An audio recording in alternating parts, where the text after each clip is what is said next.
నమస్కారం, డిఆర్టీవీ న్యూస్ కి స్వాగతం. హెడ్లైన్ చూద్దాం.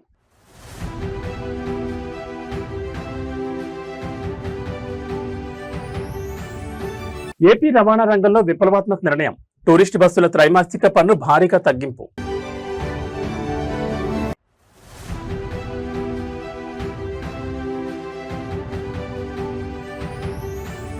ఏపీలో లోకేష్ మార్క్ పారిశ్రామిక విప్లవం. 20 లక్షల ఉద్యోగాల కల్పనే లక్ష్యంగా మంత్రుల సబ్ కమిటీ భేటీ.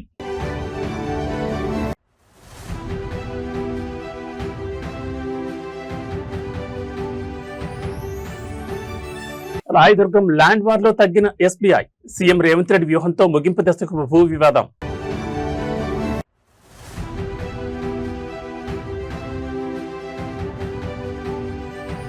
రాష్ట్రపతి భవన్లో అద్భుత దృశ్యం.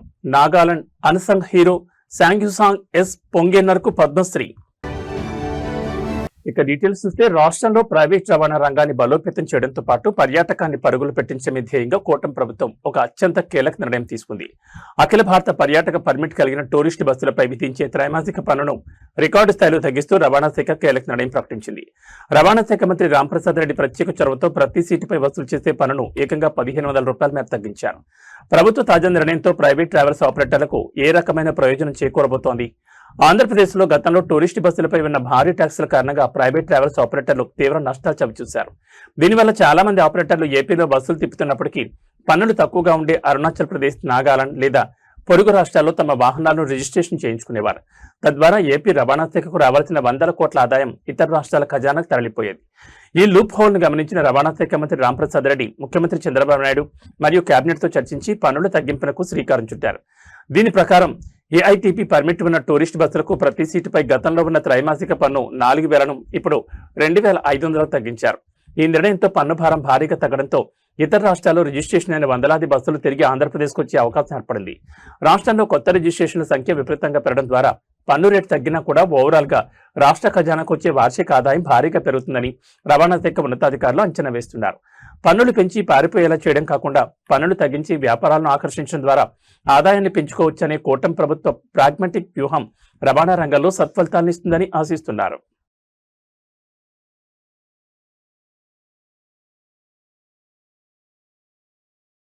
ఎన్నికల హామీల అమల్లో భాగంగా రాష్ట్రంలో రాబోయే రోజుల్లో 20 లక్షల ఉద్యోగాల కల్పన ధ్యేయంగా కూటమి ప్రభుత్వం స్పీడ్ పెంచింది. రాష్ట్ర ఐటీ, ఎలక్ట్రానిక్స్ మరియు మానవ వనరుల అభివృద్ధి శాఖ మంత్రి నారా లోకేష్ నేతృత్వంలో ఉద్యోగాల కల్పన, కొత్త పారిశ్రామిక విధానంపై మంత్రుల బృందం సబ్ కమిటీ ఒక సుదీర్ఘమైన అత్యంత కీలకమైన సమావేశం నిర్వహించింది. గతంలో ఉన్న ఈజ్ ఆఫ్ డూయింగ్ బిజినెస్ స్థానంలో పెట్టుబడులను ఆకర్షించడమే లక్ష్యంగా స్పీడ్ ఆఫ్ డూయింగ్ బిజినెస్ విధానానికి లోకేష్ టీం ప్రాధాన్యమిస్తోంది. సచివాలయంలో జరిగిన ఈ కీలక సమావేశంలో మంత్రి నారా లోకేష్ తో పాటు పలువురు సీనియర్ మంత్రులు, ఉన్నతాధికారులు పాల్గొన్నారు. ఈ సందర్భంగా మంత్రి లోకేష్ మాట్లాడుతూ ఏపీని పెట్టుబడుల స్వర్గధామంగా మార్చడమే తమ ఏకైక లక్ష్యమని స్పష్టం చేశారు. అందుకోసం పారిశ్రామిక అనుమతుల ప్రక్రియలో విప్లవాత్మక మార్పులు తెస్తున్నట్లు ప్రకటించారు. రాష్ట్రంలో ఒక చిన్న కిరాణా షాప్ పెట్టుకోవాలన్నా లేదా 100 కోట్ల విలువైన భారీ డేటా సెంటర్ నిర్మించాలన్నా ఇకపై ప్రభుత్వ కార్యాలయం చుట్టూ తిరిగే పని లేకుండా ఒకే ఒక సింగిల్ పోర్టల్ ద్వారా అన్ని రకాల అనుమతులు జారీ చేసేలా వ్యవస్థను డిజైన్ చేస్తున్నట్లు లోకేష్ వెల్లడించారు. అవినీతికి ఆస్కారం లేకుండా అత్యంత వేగంగా అనుమతులు ఇవ్వడం ద్వారా ప్రపంచవ్యాప్త సంస్థలు ఏపీకి క్యూ కడతాయని, తద్వారా యువతకు ప్రాగ్మాటిక్ గా 20 లక్షల ఉద్యోగాలు కల్పించే టార్గెట్ ను ఈజీగా రీచ్ అవుతామని మంత్రుల బృందం ధీమా వ్యక్తం చేసింది. పెట్టుబడుల వేగం పెంచి పరిపాలనాపరమైన అడ్డంకులను తొలగించడం ద్వారా యువతకు ఉద్యోగాలు కల్పించాలనే మంత్రి లోకేష్ యాక్షన్ ప్లాన్ ఏపీ పారిశ్రామిక రంగాన్ని ఏ మలుపు తిప్పుతుందో చూడాలి.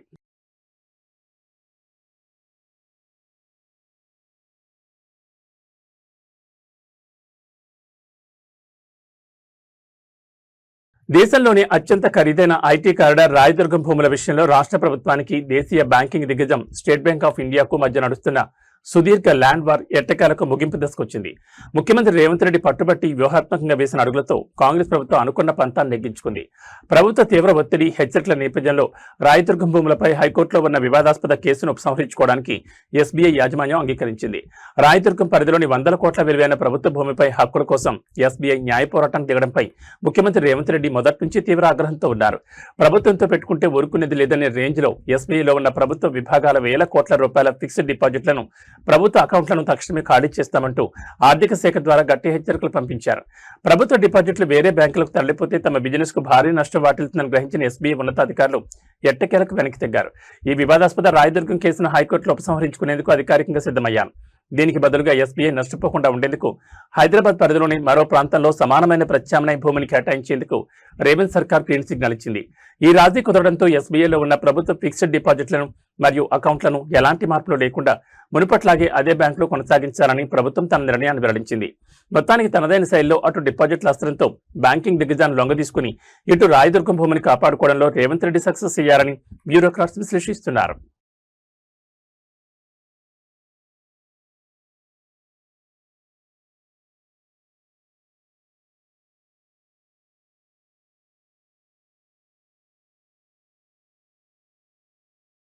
తెలంగాణ రాజకీయాల్లో సరికొత్త భూకంపం సృష్టిస్తూ భాగ్యనగర మెట్రో రైల్ ప్రాజెక్టు వేదికగా ప్రతిపక్ష బీఆర్ఎస్ ఒక భారీ ల్యాండ్ స్కామ్ ఆరోపణ తెరపెక్కించింది. ముఖ్యమంత్రి రేవంత్ రెడ్డి లక్ష్యంగా BRS working president KTR mind blocking comments చేశారు. హైదరాబాద్ మెట్రో పరిధిలో ఉన్న సుమారు 30,000 కోట్ల విలువైన 280 ఎకరాల ప్రైమ్ ల్యాండ్స్ పై ముఖ్యమంత్రి రేవంత్ రెడ్డి కన్నుపడిందని కేటీఆర్ కొండబద్దలుగొట్టినట్లు ఆరోపించారు. ఆ విలువైన భూములను తన అన్నదమ్ములకు బావమర్దలకు కట్టబెట్టేందుకే రేవంత్ రెడ్డి సరికొత్త డ్రామాలు ఆడుతున్నారని మండిపడ్డారు. ప్రజలపై 14,000 కోట్ల అదనపు భారాన్ని మోపుతూ మెట్రోను స్వాధీనం చేసుకోవడం వెనుక ఉన్న అసలు ల్యాండ్ మాఫియా స్కెచ్ ఇదేనంటూ కేటీఆర్ చేసిన వ్యాఖ్యలు ఇప్పుడు తీవ్ర సంచలనం రేపుతున్నాయి. తెలంగాణ భవన్లో జరిగిన మీడియా సమావేశంలో కేటీఆర్ మాట్లాడుతూ కాంగ్రెస్ ప్రభుత్వం అవలంబిస్తున్న విధానాల వల్ల హైదరాబాద్ బ్రాండ్ ఇమేజ్ దెబ్బతినడమే కాకుండా ప్రజల ఆస్తులు లోటీ అవుతున్నాయని ఆరోపించారు. మెట్రో రైల్ ప్రాజెక్టుకు అనుబంధంగా ఉన్న 280 ఎకరాల అత్యంత ఖరీదైన భూములను అడ్డం పెట్టుకుని రేవంత్ రెడ్డి పెద్ద ఆర్థిక దోపిడీకి తెరలేపారని విమర్శించారు. ఈ 30,000 కోట్ల విలువైన భూములను రేవంత్ రెడ్డి తన సొంత అన్నదమ్ములకు బావమర్దలకు అప్పగించడానికి ముందస్తు వ్యూహం రచించారని కేటీఆర్ పేర్కొన్నారు. అందులో భాగంగానే మెట్రోను ప్రభుత్వ పరిధిలోకి స్వాధీనం చేసుకునేలా లీగల్ డ్రామాలాడుతూ ఆ నెపంతో 14,000 కోట్ల భారీ భారాన్ని సామాన్య ప్రజల నెత్తిన రుద్దుతున్నారని మండిపడ్డారు. ప్రజల సొమ్ముతో కొన్న మెట్రో ఆస్తులను అమ్ముకుని బంధువుల జేబులు నింపడమే కాంగ్రెస్ ఏకైక అజెండా అని ధ్వజమెత్తారు. ఈ భారీ కుట్రను తాము ఊరికి వదిలిపెట్టబోమని, ప్రజాక్షేత్రంలో కాంగ్రెస్ ప్రభుత్వ ల్యాండ్ స్కామ్లను ఎండగడతామని కేటీఆర్ హెచ్చరించారు. ఇవాళ మెట్రో విషయంలో కూడా జరుగుతున్న మోసం వెనుక ఒకటే ఒకటి, రేవంత్ రెడ్డి ఎజెండా ఎప్పుడు ఒకటే ఉంటది. ఆయన ఏ స్కీమ్ తెచ్చినా దాని వెనుక ఒక స్కామ్ ఉంటది. ఆయన ఏ స్కీమ్ తెచ్చినా దాని వెనుక ఒక స్కామ్ మాత్రం పక్కా ఉంటది. ఆయన కన్నంతా మెట్రో భూముల మీద పడ్డది. లంకె బిందెల కోసం తిరుగుతా ఉన్నాడు. మెట్రో దగ్గర ఒక 280 ఎకరాల విలువైన భూములు ఉన్నాయి. దగ్గర 30,000 కోట్ల విలువ చేసే భూములు ఆయన అన్నదమ్ములకో, ఆయన బావమరిదికో, ఆయన అల్లునికో కట్టబెట్టడానికే ఆ 280 ఎకరాల భూముల మీద కన్నేసిండు. కాబట్టే ఇవాళ ఆ మెట్రోని స్వాధీనం చేసుకొని 14,000 కోట్ల భారం ప్రజల మీద రుద్ది ఆ భూములను అమ్ముకొని తనకు కావలసిన వాళ్ళకు కట్టబెట్టే ప్రయత్నంలో రేవంత్ రెడ్డి ఉన్నాడు. ఇది వాస్తవం. మీరు చూడండి, రాబోయే రోజుల్లో ఎవరికి అమ్ముతాడు, ఎవరు కొంటారు, ఎట్లా అమ్ముతాడు, ఇవన్నీ మీరు చూస్తారు. దేశ రాజధాని న్యూఢిల్లీలోని రాష్ట్రపతి భవన్ వేదికగా జరిగిన పద్మ అవార్డుల ప్రదానోత్సవంలో అద్భుతమైన మనసును హత్తుకునే దృశ్యం ఆవిష్కృతమైంది. భారతదేశ ఈశాన్య అంచులో ఉన్న నాగాలాండ్ సరిహద్దుల నుంచి వచ్చిన ఒక 81 ఏళ్ల అన్సంగ్ హీరో ఇప్పుడు దేశం మొత్తం గర్వపడేలా పద్మశ్రీ పురస్కారాన్ని అందుకున్నారు. ఆవో నాగా జానపద సంస్కృతి పురాతన సంప్రదాయాల పరిరక్షణ కోసం గత 6 దశాబ్దాలుగా అంటే సుమారు 60 ఏళ్లుగా నిశ్శబ్దంగా నిరంతరాయంగా కృషి చేస్తున్న జానపద కళాకారుడు శాంగ్యూసాంగ్ ఎస్ పొంగెనర్ను కేంద్ర ప్రభుత్వం పద్మశ్రీతో గౌరవించింది. గతంలో పద్మ పురస్కారాలంటే కేవలం ఢిల్లీ స్థాయి పరిచయాలు, పెద్ద పెద్ద సిఫార్సులు ఉన్న వారికి దక్కుతాయనే విమర్శలు ఉండేవి. కానీ గత కొన్నేళ్లుగా కేంద్ర ప్రభుత్వం క్షేత్రస్థాయిలో ఎలాంటి ప్రచారం లేకుండా దేశ సంస్కృతి కోసం అరిగిపోయిన చెప్పులతో, చెరిగిన చొక్కాలతో శ్రమిస్తున్న నిఖార్తైన యోగ్యులను వెతికి మరీ సత్కరిస్తోంది. ఈ పరంపరలోనే నాగాలాండ్ చెందిన శాంగ్యూసాంగ్ ఎస్ పొంగెనర్ ఈ అత్యున్నత పురస్కారానికి ఎంపికయ్యారు. తన తెగకు సంబంధించిన సాంప్రదాయ పాటలు, జానపద నృత్యాలు మరియు ప్రాచీన వాయిద్యాల శైలి అంతరించిపోకుండా రాబోయే తరాలకు వాటిని నేర్పిస్తూ ఆయన చేసిన కృషి అసమానమైంది. రాష్ట్రపతి భవన్లోని దర్బార్ హాల్లోకి ఆయన తన సంప్రదాయ నాగాదుస్తుల్లో నడుచుకుంటూ వచ్చి అవార్డు తీసుకున్న తీరు ఆ కొండ ప్రముఖులందరినీ ఆకట్టుకుంది. నిజమైన ప్రతిభ దేశంలో ఏ మూలనున్నా ప్రభుత్వం గుర్తించి గౌరవిస్తుందంటూ సామాజిక మాధ్యమాల్లో నెట్జన్లు హర్షం వ్యక్తం చేస్తున్నారు. ఈ పురస్కారం కేవలం శాంగ్యూసాంగ్ వ్యక్తిగత గౌరవం మాత్రమే కాదని మొత్తం ఈశాన్య భారత జానపద సంస్కృతికి దక్కిన విజయమని ఈశాన్య రాష్ట్రాల ప్రజలు పండుగ చేసుకుంటున్నారు.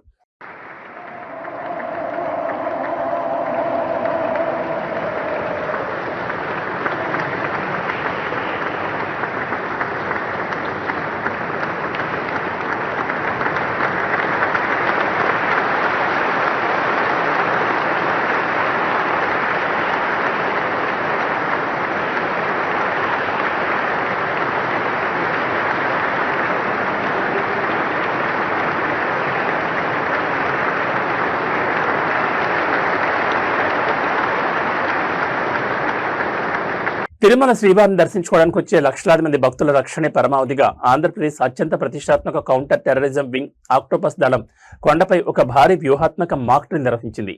ఏదైనా అవాంఛనీయ సంఘటన లేదా ఉగ్రవాద ముప్పు పొంచి ఉంటే క్షణాల వ్యవధిలో శత్రువులను ఎలా మట్టుబెట్టాలి, భక్తులను ఎలా సురక్షిత ప్రాంతాలకు తరలించాలని అత్యంత క్లిష్టమైన ఆపరేషన్లపై సుమారు 50 మంది వీర కమాండోలు క్షేత్రస్థాయిలో లైవ్ ప్రాక్టీస్ చేశారు. దేశంలోని అత్యధిక జనాభా కలిగిన ఆధ్యాత్మిక కేంద్రాల్లో ఒకటైన తిరుమల ఎల్లప్పుడూ నిఘా వర్గాల గట్టి పర్యవేక్షణలో ఉంటుంది. ఈ నేపథ్యంలో అత్యవసర పరిస్థితులను ఎదుర్కొనేందుకు వీలుగా ఆక్టోపస్ దళానికి చెందిన సుమారు 50 మంది ప్రత్యేక కమాండోలు అత్యాధునిక ఆయుధాలతో ఈ మాక్ డ్రిల్లో పాల్గొన్నారు. ఉగ్రవాదులు దాడి చేసినప్పుడు లేదా ఎవరైనా సామాన్య భక్తులను బందీలుగా పట్టుకున్నప్పుడు వ్యూహాత్మకంగా ముందుకు కదులుతూ శత్రువుల గుండెల్లో గొడ్లు దింపడం ఎలా అనే ప్లాన్ను ఈ డ్రిల్లో విజయవంతంగా ప్రదర్శించారు. కమాండోల మెరుపు వేగం, అద్భుతమైన సమన్వయం చూసి స్థానిక భక్తులు ఆశ్చర్యపోవడమే కాకుండా తమ భద్రతపై పూర్తి ధీమాను వ్యక్తం చేశారు. టీటీడీ విజిలెన్స్ మరియు స్థానిక పోలీసుల సమన్వయంతో కొండపై ఉన్న ముఖ్యమైన భవనాలు మరియు క్యూలైన్ల పరిసరాల్లో భద్రతా లోపాలు లేకుండా ఉండేలా ఈ మాక్ డ్రిల్ ఎంతో సహాయపడుతుందని రక్షణ నిపుణులు విశ్లేషిస్తున్నారు. ఎటువంటి ముప్పునైనా తిప్పికొట్టేందుకు రక్షణ దళాలు ఎల్లప్పుడూ సిద్ధంగా ఉన్నాయనే సందేశాన్ని ఈ ఆక్టోపస్ మాక్ డ్రిల్ స్పష్టం చేసింది. ఇది ఖచ్చితంగా శ్రీవారి భక్తుల్లో సరికొత్త ధైర్యాన్ని నింపుతుండడంలో సందేహం లేదు.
PN Reddy High School, recognized by Government of Telangana.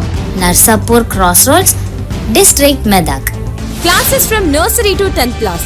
English medium, ప్రశాంత వాతావరణంలో నెలకొని అన్ని వసతులతో ఉన్న విశాలమైన స్వంత భవనం, కాలుష్యరహిత గ్రీన్ క్యాంపస్. అన్ని తరగతుల ప్రజలకు అందుబాటులో సాధారణ ఫీజులు, అత్యున్నత విద్యా ప్రమాణాలు, అసాధారణమైన విజయాలు. మా ప్రత్యేకతలు: నర్సరీ, LKG, UKG పిల్లలకు ప్లేవే టీచింగ్ విధానం,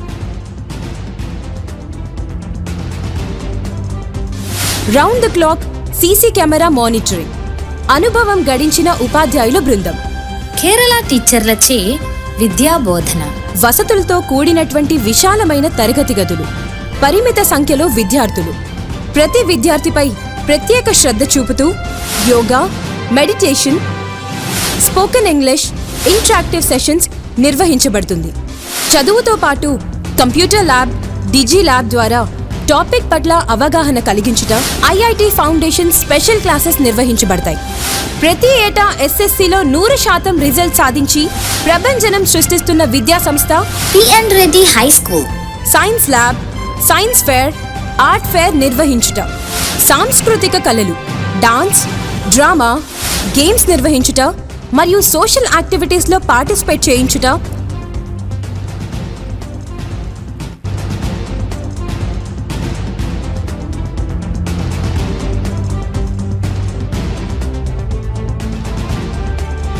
మరియు ఆరోగ్యరీత్యా మినరల్ వాటర్ ప్లాంట్ సదుపాయం, నైపుణ్యం కలిగిన డ్రైవర్స్లచే దూర ప్రాంతం విద్యార్థులకు ట్రాన్స్పోర్ట్ సదుపాయం.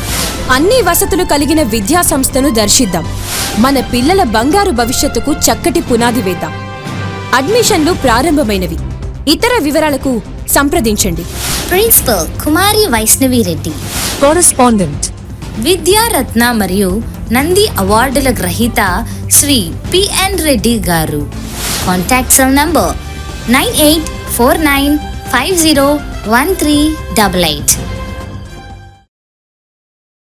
నర్సాపూర్ మరియు తూప్రాన్ పరిసర ప్రాంత విద్యార్థులకు మరియు తల్లిదండ్రులకు శుభవార్త. హైదరాబాద్ కార్పొరేట్ కళాశాలలో సుదీర్ఘ బోధనానుభవం గల ఫ్యాకల్టీచే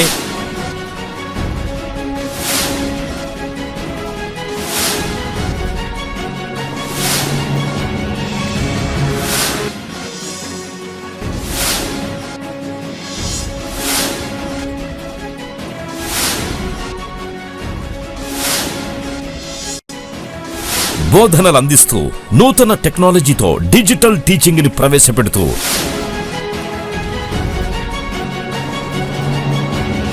అన్ని విభాగాల్లో ఇంటిగ్రేటెడ్ కోర్సులతో నర్సాపూర్ మరియు తూప్రాన్లలో స్థాపించబడ్డ స్కాలర్ ఐఐటి జూనియర్ కళాశాల. మన స్కాలర్ జూనియర్ కళాశాలలో IIT, JEE, NEET, EAP CET తో పాటు CA foundation, CLAT, CUET, NDA వంటి ఇంటిగ్రేటెడ్ కోర్సులకి ప్రత్యేక శిక్షణ ఇవ్వబడుతుంది. విద్యారంగంలో సుదీర్ఘ అనుభవం గల పి నరసింహారెడ్డి గారి మేనేజ్మెంట్ ఆధ్వర్యంలో నడుస్తోన్న నమ్మకమైన విద్యా సంస్థలు స్కాలర్ జూనియర్ కళాశాల నర్సాపూర్ మరియు తూప్రాన్. నాణ్యమైన విద్యా సదుపాయాలతో పాటు ప్రతి విద్యార్థి వ్యక్తిగత అభివృద్ధి కోసం ఫ్యాకల్టీచే నిరంతరం వ్యక్తిగత పర్యవేక్షణ, బాలికలు మరియు బాలురకు ప్రత్యేక హాస్టల్ సదుపాయం, విద్యార్థులకు ఎడ్యుకేషన్ లోన్ సదుపాయం కూడా కలదు. Narsapur branch address police station ఎదురుగా పిఎన్ రెడ్డి హై స్కూల్ ప్రాంగణంలో నర్సాపూర్. అడ్మిషన్స్ కొనసాగుతున్నవి. వివరాల కొరకు బ్రాంచ్ల నెంబర్లని సంప్రదించగలరు. Scholar IIT junior college opposite police station Narsapur. సంప్రదించవలసిన ఫోన్ నంబర్లు 9704255697, 9849501388. మీ విజయానికి సరైన గమ్యం స్కాలర్ ఐఐటి జూనియర్ కళాశాల. మీ విజయానికి సరైన గమ్యం. ఆంధ్రప్రదేశ్ ఆర్థిక మరియు పారిశ్రామిక చరిత్రలో ఇదొక సువర్ణ అధ్యాయం. రాయలసీమ గడ్డపై పసిడి పంట పండుతోంది. స్వాతంత్ర భారతదేశ చరిత్రలోనే తొలిసారిగా ఒక ప్రైవేట్ రంగ లార్జ్ స్కేల్ ప్రాజెక్ట్ ద్వారా బంగారం వెలికితీసే మైనింగ్ పనులు ఏపీలో అధికారికంగా ప్రారంభమయ్యాయి. కర్నూలు జిల్లా తుగ్గలి మండలంలోని జొన్నగిరి గ్రామం ఇకపై దేశంలోని అతిపెద్ద బంగారు నిధి కేంద్రంగా మారబోతోంది. ముఖ్యమంత్రి చంద్రబాబు నాయుడు ఈ ప్రాజెక్టును వాణిజ్యపరంగా ప్రారంభించి సరికొత్త పారిశ్రామిక విప్లవానికి నాంది పలికారు. అంతేకాదు ఈ చారిత్రాత్మక ఘట్టానికి గుర్తుగా జొన్నగిరి గ్రామం పేరును స్వర్ణగిరిగా మారుస్తూ ఏపీ కేబినెట్ సంచలన నిర్ణయం తీసుకుంది. జియో మైసూర్ సర్వీసెస్ మరియు డెక్కన్ గోల్డ్ మైన్స్ సంస్థలు సంయుక్తంగా సుమారు 598 హెక్టార్ల విస్తీర్ణంలో ఈ ప్రతిష్టాత్మక ప్రాజెక్టును చేపట్టాయి. సుమారు 50 టన్నుల బంగారు నిల్వలు ఇక్కడ ఉన్నట్లు మైనింగ్ నిపుణుల అంచనా. ఈ ప్లాంట్ ద్వారా బంగారం వెలికితీతను 3 దశల్లో ప్లాన్ చేశారు. మొదటి ఆర్థిక ఏడాదిలో దాదాపు 400 కేజీల బంగారాన్ని ఉత్పత్తి చేయనుండగా తర్వాత దశలో దీన్ని 900 కేజీలకు, ఆపై ఏకంగా ఏడాదికి 2 టన్నుల స్థాయికి విస్తరించనున్నారు. ఈ ప్లాంట్ నిర్వహణకు అవసరమైన నీటి కోసం హంద్రీనీవా సుజల స్రవంతి పథకం నుంచి 18 కిలోమీటర్ల ప్రత్యేక పైప్లైన్ ఏర్పాటు చేశారు. ఇక అన్నిటికంటే ముఖ్యంగా ఇక్కడ ఉత్పత్తి అయ్యే మొత్తం బంగారు విలువలో ఏకంగా 4% రాయల్టీ నేరుగా ఆంధ్రప్రదేశ్ రాష్ట్ర ఖజానాకు చేరనుంది. దీని ద్వారా 100 కోట్ల అదనపు ఆదాయం ప్రభుత్వానికి లభించడమే కాకుండా ఇక్కడ కల్పించే ఉద్యోగాల్లో 80% పైగా స్థానిక రాయలసీమ యువతకే దక్కడం విశేషం. ఆసుపత్రుల్లో పారిశుద్ధ్యం, రోగుల సేవల్లో నిరంతరం శ్రమిస్తూ ప్రజల ప్రాణాలు కాపాడే హెల్త్ అవుట్సోర్సింగ్ కాంట్రాక్ట్ ఉద్యోగులు ఇప్పుడు తమ పొట్ట నింపుకోవడం కోసం రోడ్డెక్కి ఉగ్రరూపం దాల్చారు. Telangana medical and health outsourcing contract employees union ఆధ్వర్యంలో రాష్ట్ర వ్యాప్త సిబ్బంది హైదరాబాద్ లో మహాధర్నాకు దిగారు. గత 4 నెలలుగా జీతాలు రాక, చేతిలో చిల్లి గవ్వలేక, కనీసం విధులకు రావడానికి ఆటో ఛార్జీలు కూడా డబ్బులు లేక తాము పడుతున్న నరకాన్ని ఉద్యోగులు కన్నీటితో మీడియా ముందు వెళ్లగక్కారు. రాష్ట్ర వ్యాప్తంగా ఉన్న ప్రభుత్వ బోధన ఆసుపత్రులు, జిల్లా ఆసుపత్రులు, పిహెచ్సిలో పనిచేస్తున్న వేలాది మంది అవుట్సోర్సింగ్ సిబ్బంది ఈ మహాధర్నాలో పాల్గొన్నారు.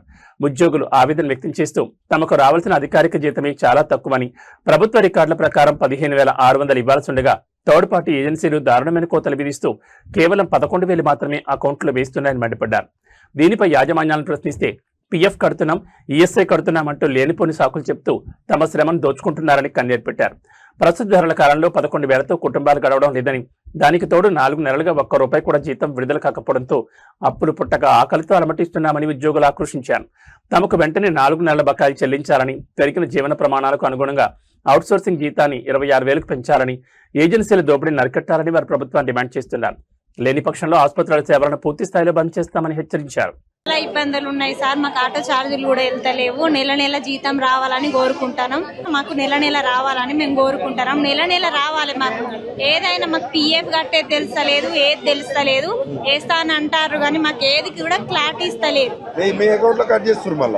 అకౌంట్ లోనే కట్ చేస్తుండ్రు. మాకు 15,600 అయితే మాకు 11,000 వస్తున్నాయి. ఈ మిగతా పైసలు ఏం చేస్తారు వాళ్ళని అడిగితే ఇది కడతానం అది కడతానం అంటారు కానీ మాకు ఏది కూడా చెప్తలేదు. మాకు నెల నెల రావాలని మేము కోరుకుంటున్నాం. మాకు అట్లని 26,000 జీతం రావాలని కోరుకుంటున్నాం. ఇప్పుడు ఎన్ని నెలలకి జీతం రావట్లేదు మీకు? 4 నెలలు అవుతుంది మాకు. 4 నెలల నుంచి జీతం రావట్లేదు. మరి ఎట్లా మా కుటుంబం ఎట్లా? మేము అన్ని బాకీలు తెచ్చుకుంటాం సార్. మేము అన్ని బాకీలే తెచ్చుకుంటాం. మాకు ఆటో ఛార్జీలు కూడా ఇబ్బంది అవుతుంది. వాళ్ళు కూడా మమ్మల్ని తీసుకెళ్తలేరు. ఒక్కొక్కసారి మేము నడుచుకుంటే వెళ్ళే రోజు కూడా వస్తుంది. మేము చాలా ఇబ్బంది అవుతుంది. ఏంటంటే కుటుంబంలో అడుగుతారు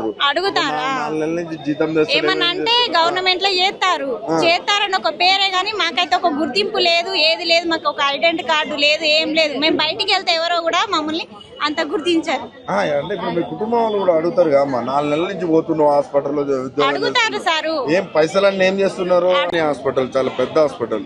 ఎప్పటి నుంచి రావట్లేదు మీకు జీతం? మాకు ఫిబ్రవరి నుండి సాలరీస్ రావట్లేదు. ఫిబ్రవరి నుంచి ఫిబ్రవరి, మార్చి, ఏప్రిల్, మే, జూన్ మినిమం 5-6 నెలలు అవుతుంది. 5 నెలలు అవుతుంది. 5 నెలల నుండి జీతాలు లేవు. జీతాలు లేక మేము అడిగినాము అని అంటే వాళ్ళు ఎవరు స్పందించరు. గవర్నమెంట్ తరపు నుంచి స్పందించరు. కాంట్రాక్ట్ ఎంప్లాయీస్ అని చెప్పేసి తీసి పడేస్తారు. ఇట్లా అంటే నెల నెలకి వేద్దాము అని చెప్పేసి అని అంటారు. నెల నెలకి వేయరు. కాంట్రాక్టర్స్ తోని మాట్లాడితే వాళ్ళు ఫోన్ లిఫ్ట్ చేయరు. వాళ్ళు ఏది స్పందించరు అసలు. అంటే ఈ టైంకి వేస్తాం మేము అని చెప్పేసి ఒక మాట మాట్లాడరు.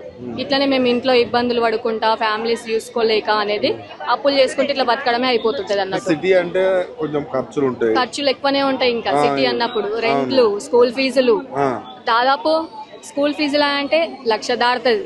ఆ ఇంట్లో బాధ్యతలు ఉంటాయి, అవన్నీ హాస్పిటల్ ఖర్చులు ఉంటాయి. అవన్నీ కాకుండా టైం టు టైం రావాలి పోవాలని చెప్పేసి ఉంటాయి టైమింగ్స్ అనేది. ఇట్లా టైం టు టైం వచ్చినా లీవ్ పెట్టకుండా వచ్చినా ఇట్లా మాకు శాలరీస్ ఉండవు. ఇట్లా మరి 5-6 నెలల నుంచి రాకపోతే ఇల్లు గడుస్తుంది. ఇల్లేముంటది ఇంకా గడవడం అనేది. పక్కన వాళ్ళ దగ్గర పైసలు తీసుకొని అప్పులు చేసుకొని మళ్ళీ రాగానే వాళ్ళకి పే చేయడం ఇదే అయిపోతుంది రొటీన్ గా. అని ఇక మాకు శాలరీస్ అనేది 5-6 నెలల నుంచి అంటే ఎవరు ఆగరు కదా. ఎవరు ఆగరు. ఆ ఇంట్లో తిడుతుంటారు, అమ్మ ఉంటే ఉండు లేకపోతే ఇంట్లోకి వెళ్ళిపో. హైదరాబాద్ మియాపూర్ బాచుపల్లి ప్రధాన రహదారిపై సోమవారం అర్ధరాత్రి కురిసిన 12 సెంటీమీటర్ల క్లౌడ్ బరస్ట్ తరహా భారీ వర్షం సృష్టించిన బీభత్సానికి హైడ్రా యంత్రాంగం శరవేగంతో స్పందించింది. వరద నీటితో చెరువులా మారిన రోడ్లను, మునిగిపోయిన వాహనాలను చూసి స్వయంగా రంగంలో దిగిన హైడ్రా కమిషనర్ ఏవి రంగనాథ్ మంగళవారం క్షేత్రస్థాయిలో సుడిగాలి పర్యటించారు. బీకే ఎన్క్లేవ్, హెచ్డిఎఫ్సి సౌరస్థ పరిసరాల్లో వరద మునక వేయడానికి గల కారణాలను ఇంజనీర్లతో కలిసి పరిశీలించిన ఆయన బుధవారం ఉదయానికల్లా పనులు పూర్తి కావాలంటూ యుద్ధ ప్రాతిపదికన ఆదేశాలు జారీ చేశారు. మియాపూర్ బీకే ఎన్క్లేవ్ వద్ద టాటా షోరూం ఎదురుగా పాత పైపుల సామర్థ్యం సరిపోకపోవడం వల్లే వరద నీరు రోడ్డుపై స్తంభించిందని అధికారులు నిర్ధారించారు. దీంతో కమిషనర్ రంగనాథ్ ఆదేశాల మేరకు మంగళవారం రాత్రి 8 గంటల నుంచి ప్యారలల్ గా 1 మీటర్ వైశాల్యం గల అదనపు పైప్లైన్ నిర్మాణ పనులు రికార్డు స్థాయిలో మొదలయ్యాయి. ఈ వరద నీటిని నేరుగా పెద్దకుడి చెరువుకు తరలించేలా రూట్ మ్యాప్ సిద్ధం చేశారు. కాగా హెచ్డిఎఫ్సి చౌరస్తా వద్ద ప్రధాన వరద కాలువను పరిశీలించిన కమిషనర్ కు ఒక షాకింగ్ విషయం వెలుగులోకి వచ్చింది. అక్కడున్న కలవట్లో ఒక ఇంటి మొత్తం పూడుకుపోవడమే కాకుండా ఎదురుగా ఉన్న ఒక మాల్ నిర్వాహకులు వరద కాలువపై కనీసం పూడికి తీయడానికి వీలు లేకుండా కాంక్రీట్ స్లాబ్ వేసినట్లు గుర్తించారు. దీనిపై తీవ్ర ఆగ్రహం వ్యక్తం చేసిన రంగనాథ్ సామాన్య ప్రజలను ముంచేలా ఉన్న ఆ స్లాబ్ ను తక్షణమే అవసరమైన మేరకు తొలగించాలని, పూడిక మొత్తాన్ని క్లియర్ చేసి వరద నీరంతా సాఫీగా గురునాథ్ చెరువుకు వెళ్లేలా చర్యలు తీసుకోవాలని హెచ్ఎండిఏ, సిఎంసి ఇంజనీర్లను ఆదేశించారు. స్థానికులతో స్వయంగా మాట్లాడి ఒప్పించడంతో బుధవారం ఉదయానికల్లా ఈ పనులు పూర్తి చేసేలా హైడ్రా బృందాలు క్షేత్రస్థాయిలో శ్రమిస్తున్నాయి.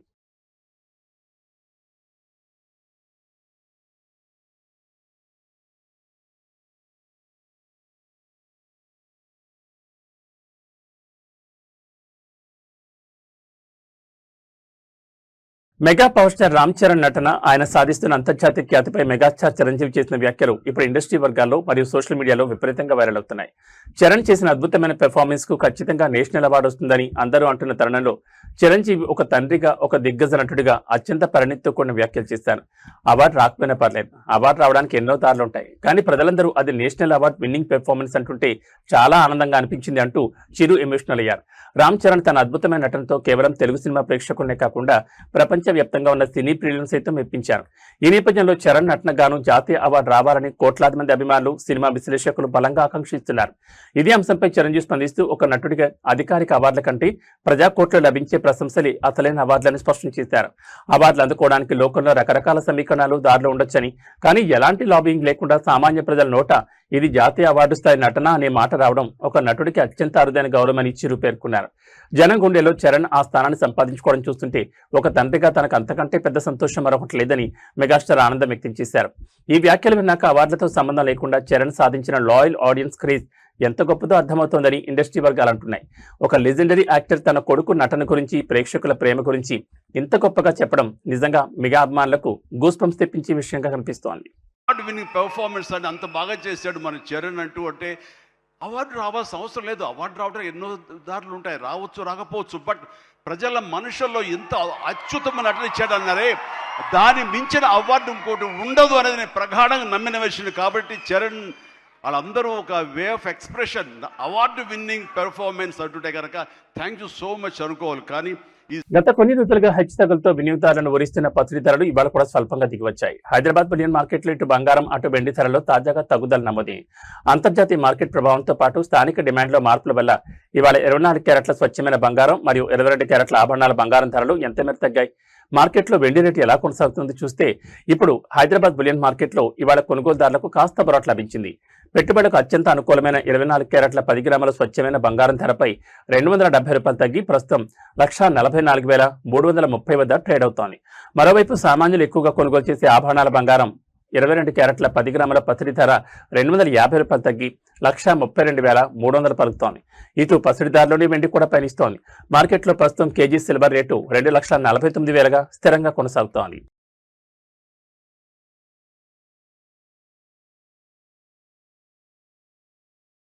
ఎట్టకేలకు నైరుతి రుతుపవనాలు 2 రాష్ట్రాల్లోనూ పూర్తిగా విస్తరించడంతో వరుణుడు తన ప్రతాపం చూపిస్తున్నాడు. తెలంగాణ మరియు ఆంధ్రప్రదేశ్లోని పలు జిల్లాల్లో నేడు భారీ నుంచి మోస్తరు వర్షాలు కురుస్తాయని వాతావరణ శాఖ నిపుణులు హై అలర్ట్ జారీ చేశారు. ముఖ్యంగా తెలంగాణలోని 4 ఉమ్మడి జిల్లాల్లో మధ్యాహ్నం నుంచి ఆకాశం పూర్తిగా మేఘావృతమై రాత్రి వరకు ఉరుములు మెరుపులతో కూడిన కుండపోత వర్షాలు పడే అవకాశం ఉందంటున్నారు. అటు ఆంధ్రప్రదేశ్లోని ఉత్తరాంధ్ర మరియు రాయలసీమ రీజియన్లలో సైతం వాతావరణం పూర్తిగా చల్లబడింది. వాతావరణ కేంద్రం తాజా బులెటిన్ ప్రకారం తెలంగాణలో నేడు వర్షాల తీవ్రత ఎక్కువగా ఉండనుంది. ముఖ్యంగా ఉమ్మడి ఆదిలాబాద్, నిజామాబాద్, కరీంనగర్ మరియు మెదక్ జిల్లాల పరిధిలో మధ్యాహ్నం నుంచి రాత్రి వరకు ఉరుములు మెరుపులతో కూడిన భారీ వర్షాలు కురుస్తాయని నిపుణులు హెచ్చరిస్తున్నారు. ఇక రాజధాని హైదరాబాద్ మరియు దాని చుట్టుపక్కల ఐటీ కారిడార్ పరిసర ప్రాంతాల్లో ఆకాశం సాధారణంగా మేఘావృతమై ఉండి తేలికపాటి నుంచి మోస్తరు జల్లులు పడే అవకాశం ఉంది.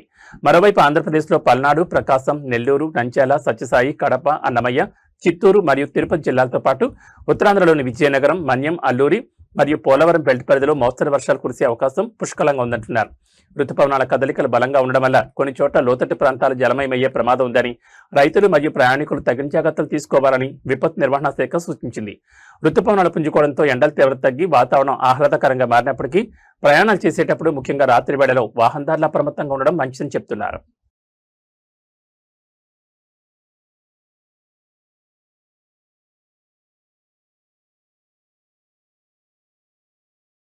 ఏబీ బులెటిన్ విశేషాలు. నమస్కారం.